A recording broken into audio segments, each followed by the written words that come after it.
নবনীরদনিন্দিত কান্তিধারম রসসাগর नागर भूपवरम। हरे कृष्णा, धन्यवाद, प्रणाम। हम लोग श्रीमद् भागवतम के नवा स्कंद में हैं। आज हम लोग 15 अध्याय शुभारंभ करेंगे। श्रीमद् भागवतम 9.15।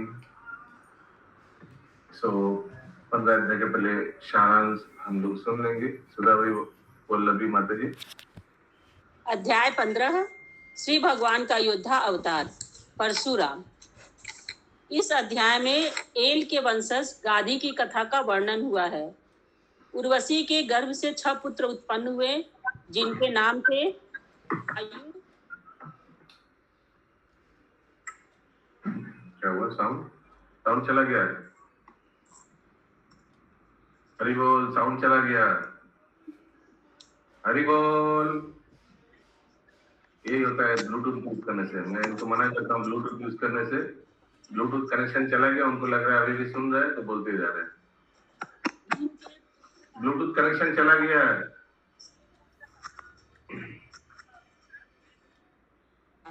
जो एक ही में अरे कृष्णा, कुछ सुनाई नहीं दिया है। क्या पड़ा? ब्लूटूथ यूज कर रहे ना आप? वो ब्लूटूथ यूज कर रहे क्या? नहीं, कुछ सुनाई नहीं दिया बीच में। फिर से पढ़ें। हाँ, लेकिन क्या हुआ? अभी सही है आवाज?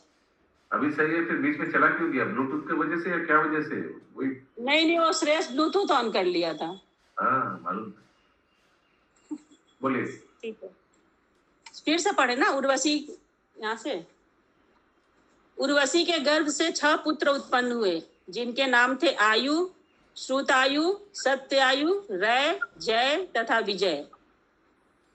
श्रुत आयु का पुत्र वसुमान था। एक सेकंड, एकदम आस्ते आस्ते पढ़े, हल्का आवाज से।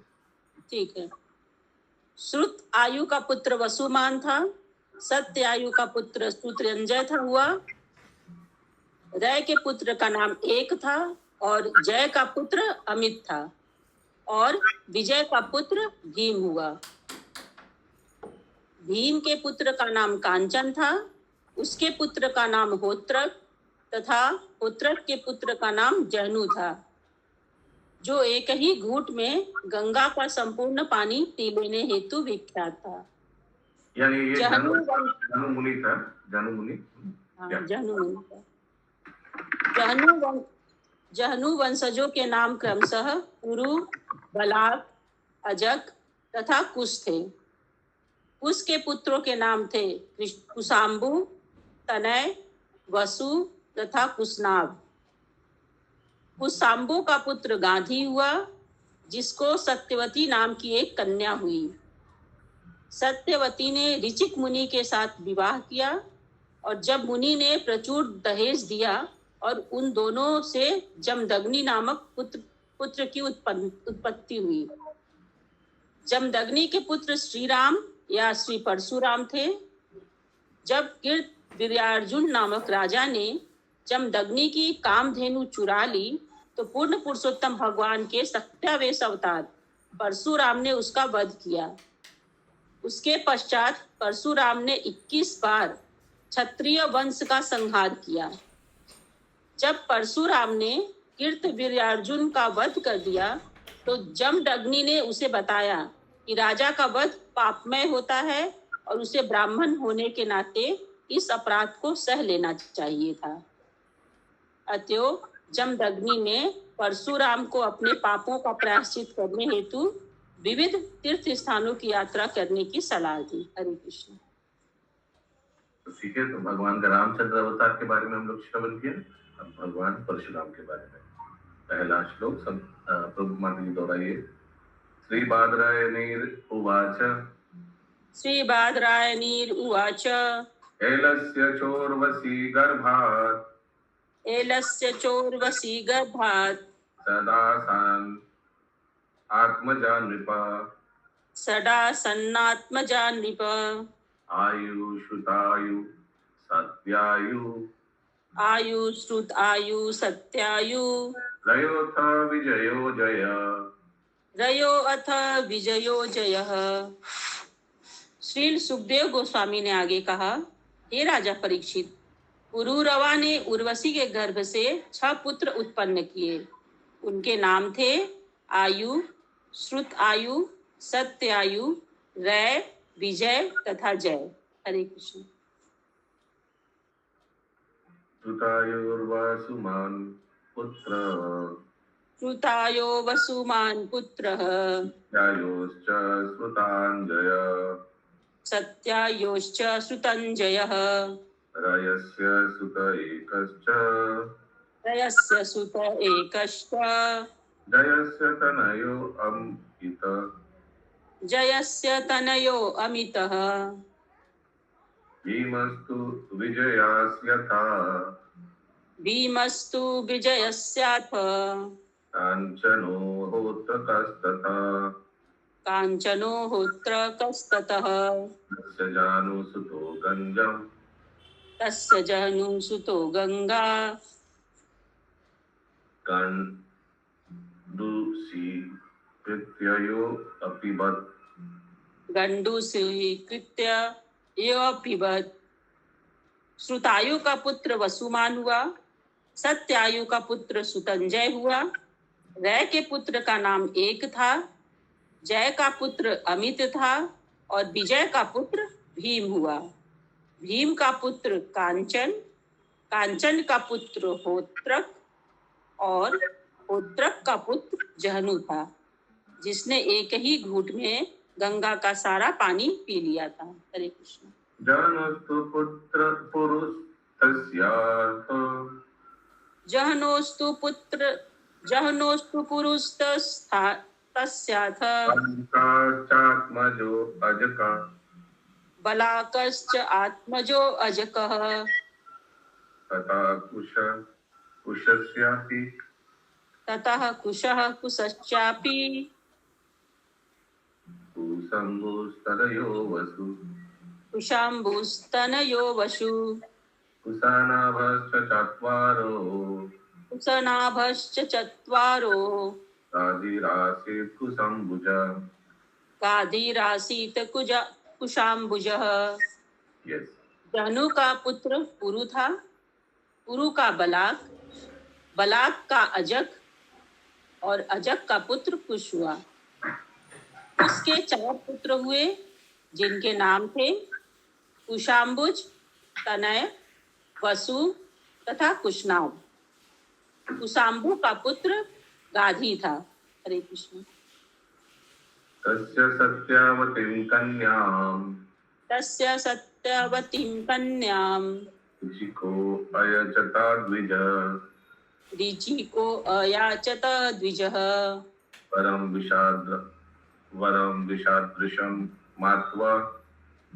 विषादृशं मत्वा गाधिर्भागम् अब्रवीत् एकतः श्यामकर्णानां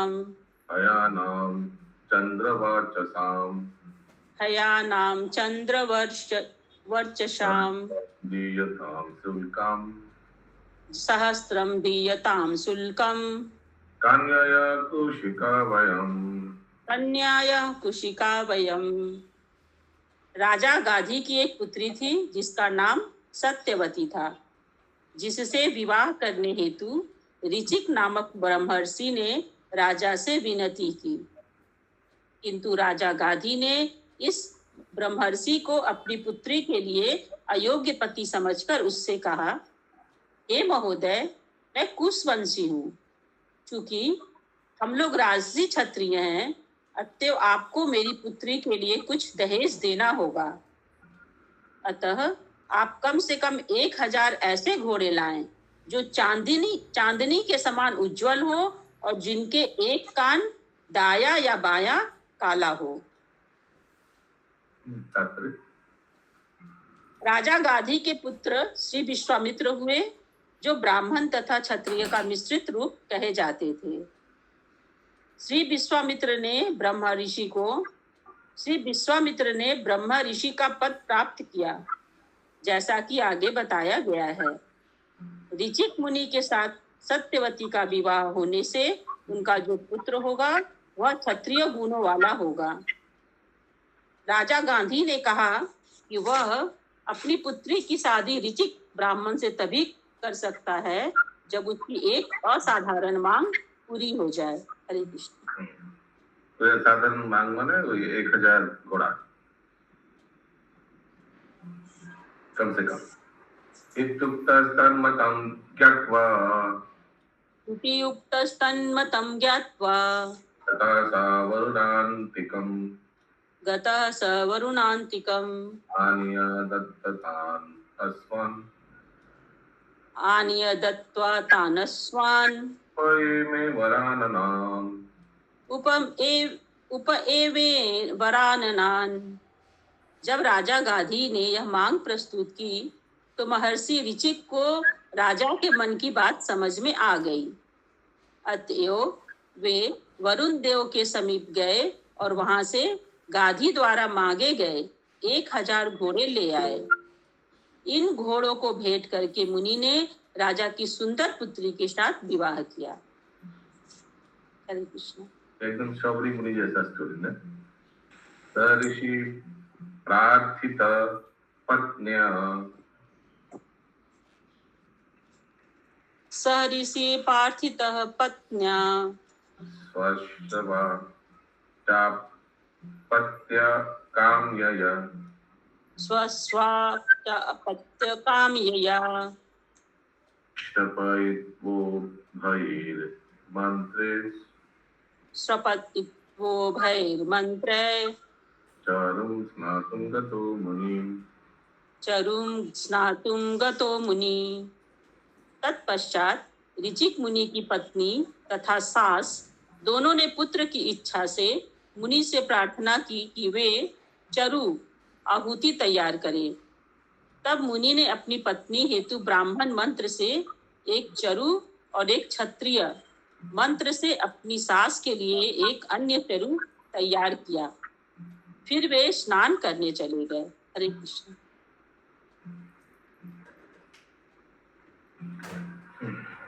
My mother-in-law is residing as son requested the Muni to prepare an oblation.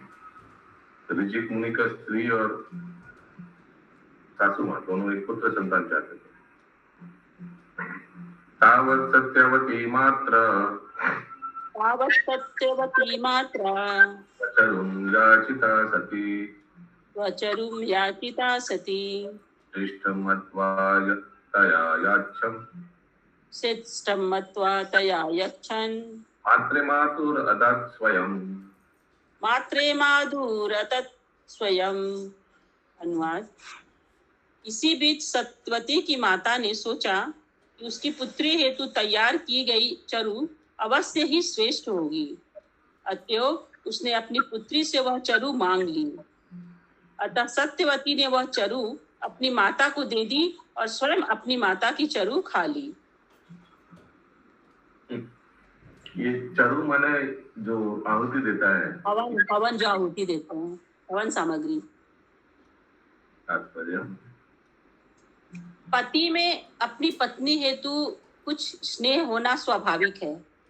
अतएव सत्यवती की माता ने सोचा कि ऋषि ने सत्यवती के लिए जो चरु तैयार की है वह अवश्य ही उसकी चरु से श्रेष्ठ होगी। फलतः ऋषि की अनुपस्थिति में माता ने सत्यवती से श्रेष्ठ चरु लेकर खा ली। तद्विदित्वा मुनि प्राह कष्टम अकार ऋषि पत्नीं कष्टम अकारषि घोरो दंडधर पुत्रो धातते ब्रह्मवित्तमा भ्राता ते ब्रह्मवित्तमः। जब ऋषि हरे कृष्ण बाबू, ये जो चरु है ये उनको मतलब पुत्र चाहते थे सभी, तो ये पुत्र की कामना में सासू और पतो दोनों को दिया गया था बेटी को। हाँ सही। ओके, अनुवाद। जब ऋषि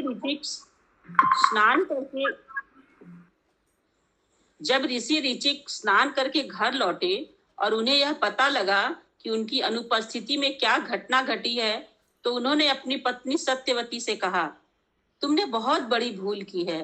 तुम्हारा पुत्र कट्टर क्षत्रिय होगा, जो प्रत्येक व्यक्ति को दंड दे सकेगा, और तुम्हारा भाई अध्यात्म विद्या का पंडित होगा।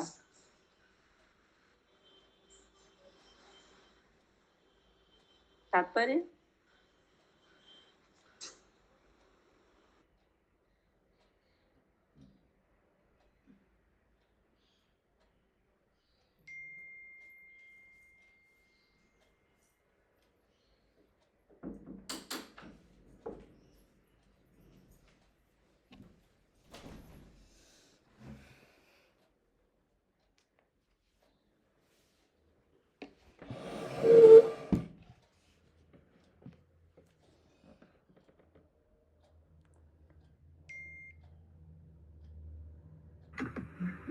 अगला श्लोक।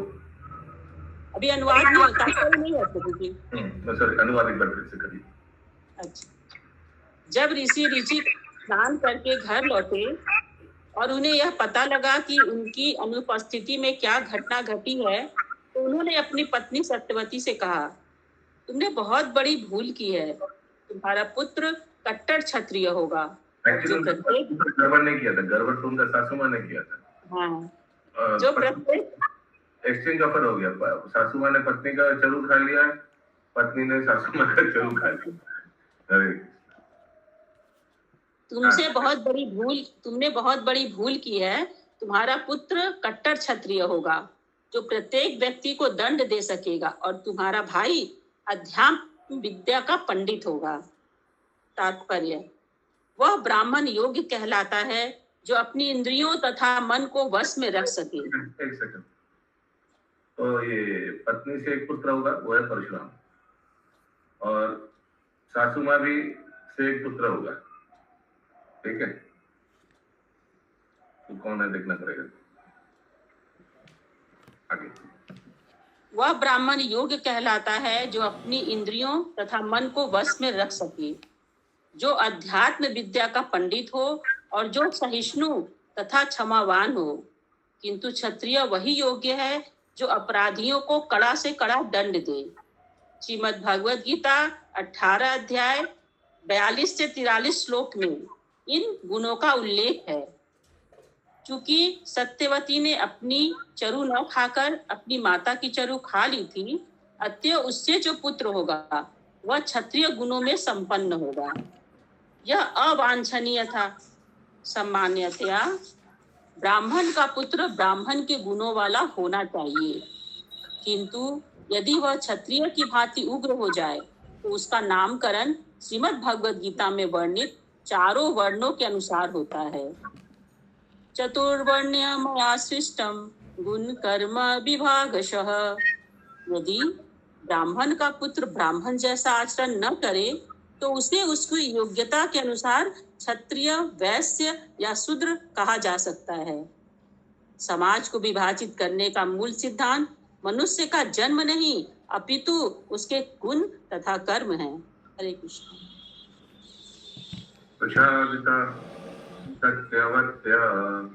प्रसादितः सत्यवत्या मैवं भूरिति भार्गवः अथ तर्हि भवेत् पौत्रो जमदग्निस्ततो अभवत्। सत्यवती ने किसी प्रकार मधुर वचनों से ऋचिक मुनि को शांत किया और प्रार्थना की कि उसका पुत्र क्षत्रिय के समान उग्र न हो। ऋषिक मुनि ने उत्तर दिया, तो तुम्हारा पौत्र क्षत्रिय गुण वाला होगा। इस प्रकार सत्यवती के पुत्र रूप में जमदग्नि का जन्म हुआ। ठीक है, तो पौत्र कौन होगा? परशुराम। वो थोड़ा उग्र होगा। ठीक है। ऋषि ऋचिक अत्यधिक कुपित थे, किंतु सत्यवती ने उन्हें किसी प्रकार मनाया और उसकी प्रार्थना पर उन्होंने अपना विचार बदल लिया। यहाँ इसका संकेत है कि जमदग्नि के पुत्र रूप में परशुराम का जन्म होगा। हरे कृष्ण।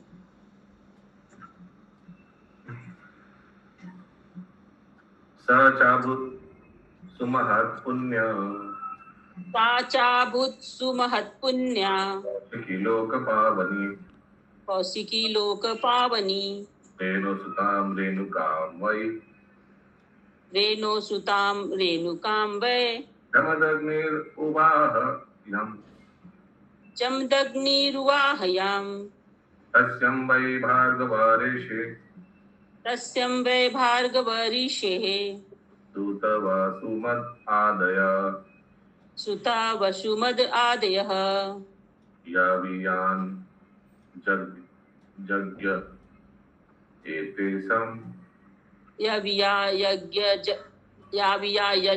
यज्ञ एतेषां राम इत्यभि विश्रुत। राम इति अभिविश्रुतः।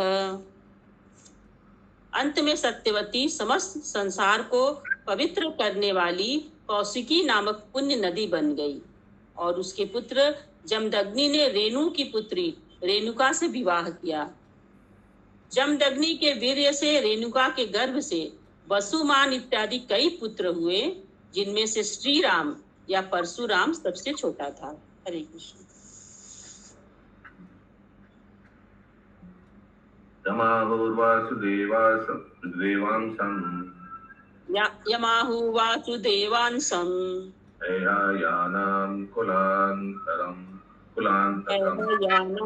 कुलांतकं त्रिसप्तकृत्वो य इमां चक्रे निक्षत्रियां महीम्। विद्वान जन इस परशुराम को भगवान वासुदेव का विख्यात अवतार मानते हैं, जिन्होंने कीर्तवीर्य के वंश का विनाश किया। परशुराम ने पृथ्वी के सभी क्षत्रियों का 21 बार वध किया। हरे कृष्ण। तृप्तं क्षत्रं भुवो भारम् तृप्तं क्षत्रं भुवो भारम् अब्रह्मण्यम् अनिनसत् ब्रह्मण्यम् अनिनसत् अब्रह्मण्यम् अनिनसत् अब्रह्मण्यम् अनिनशत् राजस्तमो वृतम् आहन् रजस्तमो अवृतम् अहन् फल्गुन्यपि कृतयम् हसि फल्गुन्यपि कृतम् अहसि। जब राजवंश रजो तथा तमो गुणों के कारण अत्यधिक गर्वित होकर अधार्मिक बन गया और ब्राह्मणों द्वारा बनाए गए नियमों की उनको कोई चिंता न रही, तो परशुराम ने उन सबको मार डाला। यद्यपि उनके अपराध बहुत बड़े न थे, किंतु धरती का भार कम करने हेतु उन्होंने उन्हें मार डाला। क्षत्रियों या शासक वर्ग को महान ब्राह्मणों तथा साधु पुरुषों द्वारा बनाए गए विधि विधानों के अनुसार विश्व पर शासन करना चाहिए। जैसे ही शासक वर्ग धार्मिक नियमों की अवहेलना करने लगता है, वैसे ही वह पृथ्वी के लिए भार बन जाता है, जैसा कि यहाँ पर वर्णन किया गया है। रजस्तमोकृतं भारम अब्रह्मण्यम। जब शासक वर्ग रजो तथा तमो गुणों से प्रभावित हो जाता है, तो वह विश्व के लिए भार बन जाता है और तब उसे महती शक्ति द्वारा विनष्ट किया जाना चाहिए।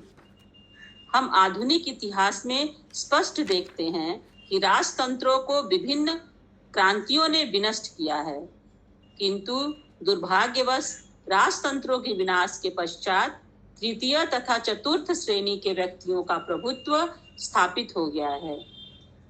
यद्यपि राजतंत्रों को रजो तथा ये समझ में आया, तृतीय तथा चतुर्थ ये समझ में आया। ये चीज तृतीय और चतुर्थ श्रेणी मतलब वैश्य और शूद्र। हाँ, तो अयोग्य व्यक्ति क्षत्रिय के बदले वैश्य शूद्र और क्षत्रिय का पोजीशन ले लिया, इसलिए और गड़बड़ हो गया।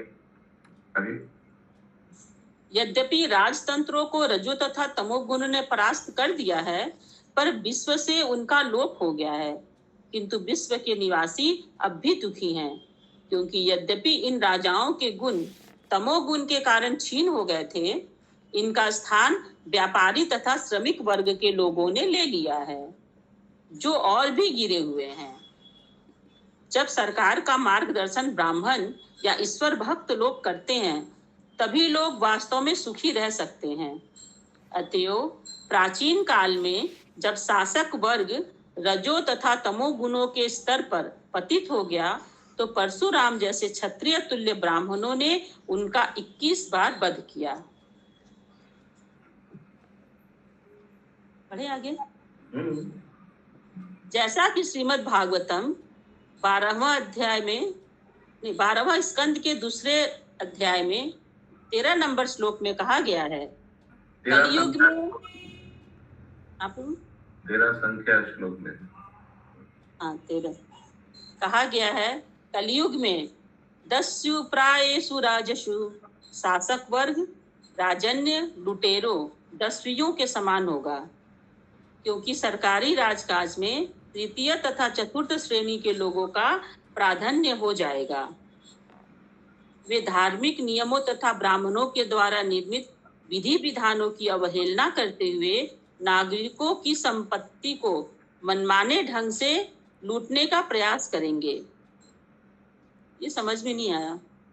हाँ, तो ये दस्यु third class fourth class man हो जाएगा, वैश्य यानी वैश्य शूद्र हो जाएगा, वो क्षत्रिय का पोजीशन लेगा, और जितना भी कर वसूली हो रहा है सब उसका मिसयूज करेगा, खुद अपना इंद्र तृप्ति के लिए रखेगा।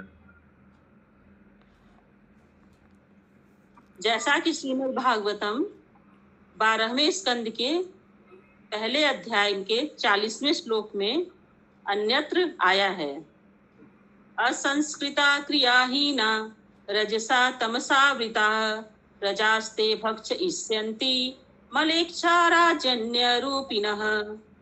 अशुद्ध होने, मानव कर्तव्यों को ठीक से न करने एवं रजो तथा तमो गुणों से प्रभावित होने के कारण अशुद्ध लोग यानी कि मलेच्छ सरकारी कर्मचारी बनकर राजन्य रूपिणः नागरिकों को निगल जाएंगे। प्रजास्ते भक्षिष्यन्ति, एक अन्य स्थान पर भी श्रीमद् भागवतम 12वें स्कंद के दूसरे अध्याय के 7 नंबर और 8 नंबर श्लोक में कहा गया है, संख्या 7 संख्या और 8 संख्या श्लोक में कहा गया है। 7 और 8 संख्या अच्छा, संख्या 7 और 8। तो श्लोक नंबर तो वही हुआ ना प्रभु जी? नंबर अंग्रेजी भाषा हो। अच्छा, ठीक है। एवं प्रजा भी दुष्टा भी अकीर्णे क्षिति मंडले ब्रह्म विद्धत्र शूद्राणाम यो बलि भविता निपः प्रजा ही लुब्धे राजन्ये निगृणे दस्यु धर्म भी आच्छिन्न दार द्रविणा यास्यन्ति गिरिकाननम। जैसा कि श्रीमद् भागवत गीता में बतलाया गया है, मानव समाज स्वभावतः 4 विभागों में विभक्त है। चातुर्वर्ण्यामया सृष्टम गुण कर्म विभागशः। किंतु यदि इस प्रणाली की अवहेलना की जाती है और समाज के गुण एवं विभागों पर ध्यान नहीं दिया जाता, तो इसका परिणाम होगा ब्रह्म विदधत् क्षत्र शूद्राणाम यो बलि भविता नृपः, अर्थात ब्राह्मण क्षत्रिय वैश्य तथा शूद्र की तथा कथित जाति प्रथा निरर्थक होगी। फलस्वरूप जो भी एन प्रकारेण शक्तिशाली होगा वही राजा या राज्य अध्यक्ष बन जाएगा, और इस प्रकार प्रजा को इतना सताया जाएगा कि लोग घर बार छोड़कर जंगल चले जाएंगे। यस्यांति गिरिकाननम, जिससे कि वे उन सरकारी अधिकारियों के उत्पीड़न से बच सके जो निर्दय एवं लुटेरों जैसी वृत्ति के हैं। इसलिए प्रजा को कृष्ण भावनामृत आंदोलन या हरे कृष्ण आंदोलन को ग्रहण करना चाहिए, क्योंकि यह पूर्ण पुरुषोत्तम भगवान का शब्द अवतार है।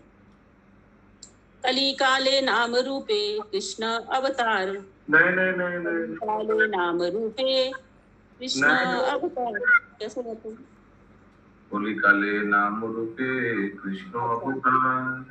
आगे क्या है? काले नाम रूपे कृष्ण अवतार। आगे क्या है? ये तो पहला लाइन, सेकंड लाइन क्या है? किसी को मालूम है? काले नाम रूपे कृष्ण अवतार, नहीं याद आ रहा है। नाम হইতে হয় স্বর্গ জীবেরও নিস্তার। नाम होते होए सर्व जीवेर विस्तार। विस्तार। आगे अब अपने पवित्र नाम के अवतार रूप में पूर्ण पुरुषोत्तम भगवान श्री कृष्ण प्रकट हुए हैं। अतएव जब प्रजा कृष्ण भावना भावित हो जाएगी, तभी वह उत्तम सरकार, अच्छा समाज, पूर्ण जीवन तथा भौतिक अस्तित्व से मुक्ति की आशा रख सकती है। हरे कृष्णा। 16 नंबर श्लोक। यस, और कौन पढ़ना चाहेंगे?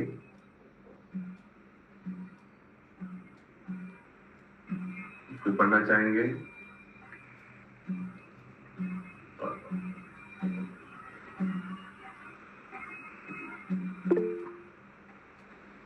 हरे कृष्ण प्रभु, दूसरा लाइन एक बार फिर से बोलिए ना। কলিকালে নাম রূপে কৃষ্ণ অবতার, নাম হইতে হয় স্বর্গ জগত নিস্তার। ठीक है, थैंक यू। श्री राजवाचा, बोली माता जी। श्री राजवाच ब्रह्मो भागवतो, बोलिए द्रौपदी माता जी। भागवतो राजन्ये रगिताम मभि राजनेरगिताम् अभि कृतं येन कुलं नास्तं हितमेन कुलं नष्टम् क्षत्रियाणाम् अभिघ्नश। क्षत्रियाणाम् अभिक्षण। अनुवाद। अनुभाग। राजा परीक्षित ने श्रीला सुखदेव गोस्वामी से पूछा, अपनी इंद्रियों को बस में ना रख सकने वाले राजाओं का कौन सा अपराध था, जिसके कारण पूर्ण पुरुषोत्तम भगवान के अवतार परशुराम ने क्षत्रिय वंश का बारंबार विनाश किया। और ठीक है, उन लोगों का क्या गलती था?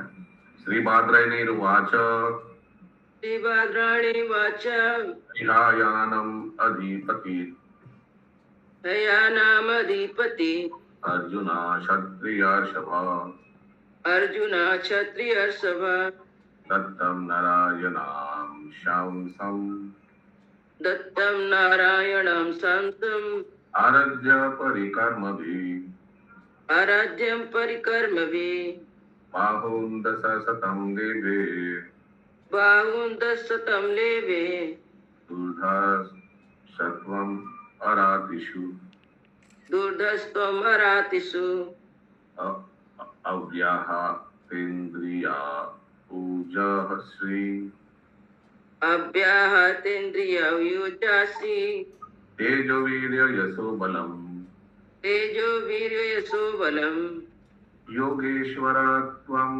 ऐश्वर्यम् योगेश्वरं त्वम् ऐश्वर्यम् गुणायत्र निमादय गुणायत्राणिमादय चाचराव्याहतागति चाचराव्याहता गति लोकेषु पावनो यथा लोकेषु पवनो यथा।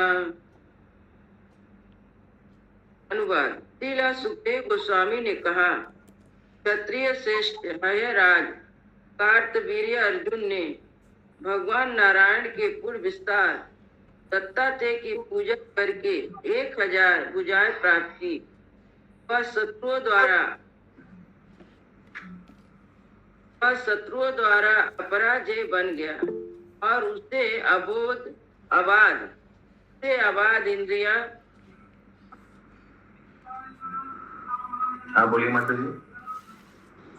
हरे कृष्णा प्रभु जी, ये जो हय राज लिखा है, तो हय राज मतलब राज्य का नाम था, यहाँ वहाँ की प्रजा को बोला जाता था।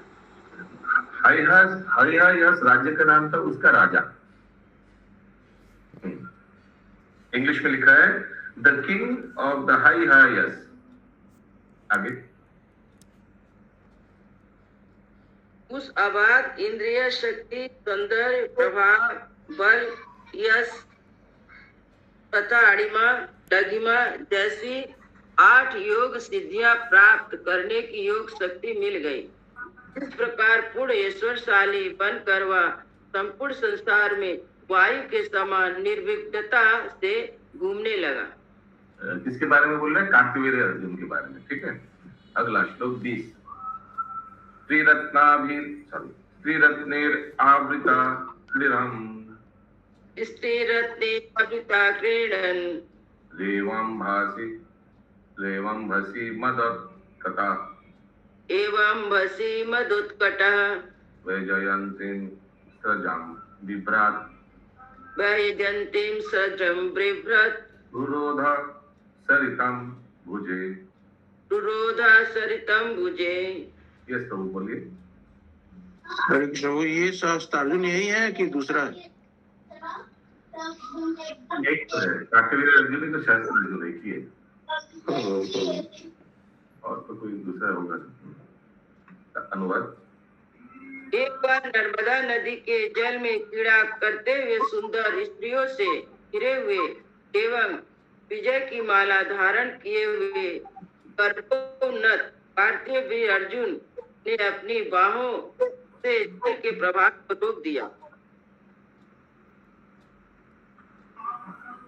विप्लावितं स्वशिबिरं विप्लावितं स्वशिबिरं प्रतिश्रुत्य सरिज्जले प्रतिश्रुतः सरिज्जले नामश्रयस्तस्य तद्वीर्यं नाम श्रेयस्तस्य तद्वीर्यं वीरमानि दशानन। वीरमानि दशानन। क्योंकि कार्तीय वीर अर्जुन ने जल प्रवाह की दिशा पलट दी थी, तथा नर्मदा नदी के तट पर माहिष्मती नगरी के निकट लगा रावण का शिविर जलमग्न हो गया। यह 10 सिरों वाले रावण के लिए आशय था, क्योंकि वह अपने आप को महान वीर मानता था और वह भारतीय वीर अर्जुन के बल को सहन नहीं कर सका।